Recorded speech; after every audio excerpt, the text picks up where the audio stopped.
keris kilat senja dan pedang hikmat Jalak Lenteng. Toku Paluh.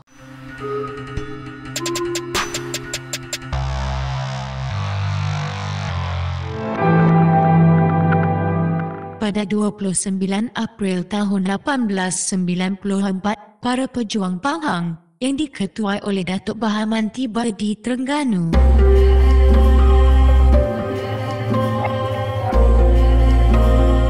Sekaligus menjadi tetamu khas kepada seorang ulama di Raja Terengganu, iaitu Ungku Syed Abdul Rahman atau lebih dikenali sebagai Toku Paluh. Sultan yang memerintah Terengganu ketika itu, iaitu Sultan Zainal Abidin III, berkenan untuk memberikan perlindungan kepada para pejuang Pahang sebelum mereka kembali semula ke Pahang untuk berjuang.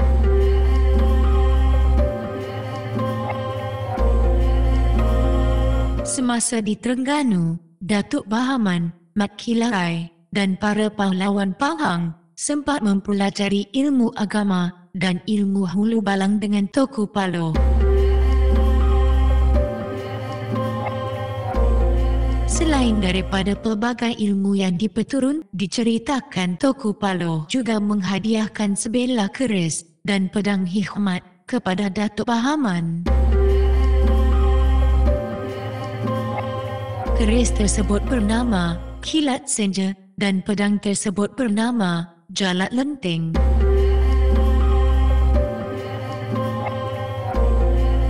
British tidak dapat masuk ke Terengganu sepanjang hayat Toku Paluh.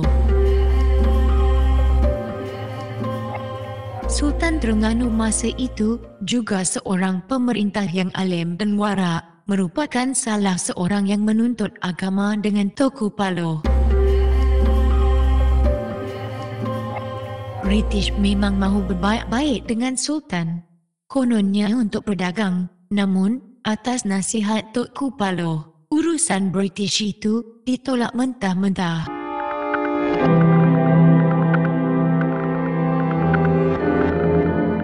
Sampai ada cerita British mempelawa Toku Paluh ke kapal besar mereka untuk menunjukkan kemewahan, serba moden dan hebatnya mereka waktu itu.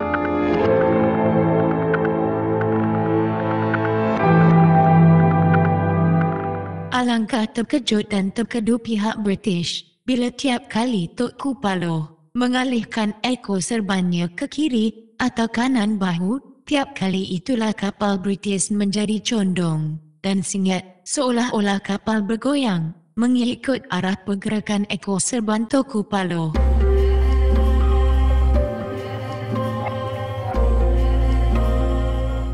Selepas kejadian ini, British bersama kapalnya meninggalkan negeri Terengganu dan terus menunda sebarang gerakan untuk berbaik-baik dengan Istana Terengganu.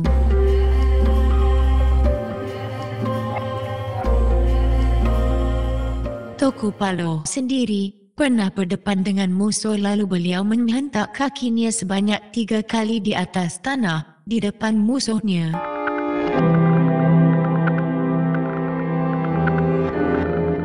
Lalu kesemua kaki musuh tidak boleh bergerak atau melangkah, seolah-olah semua kaki musuh itu melekat pada tanah.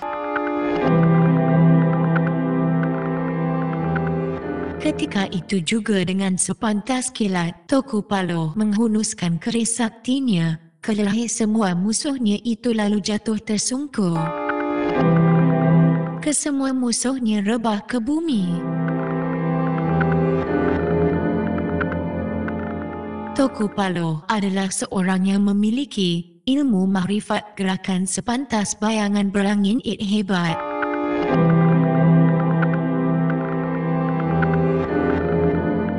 Ini antara cerita yang dipetik kehebatan seorang ulama yang bernama Toku Paluh. Sekian untuk cerita kali ini. Sehingga jumpa lagi.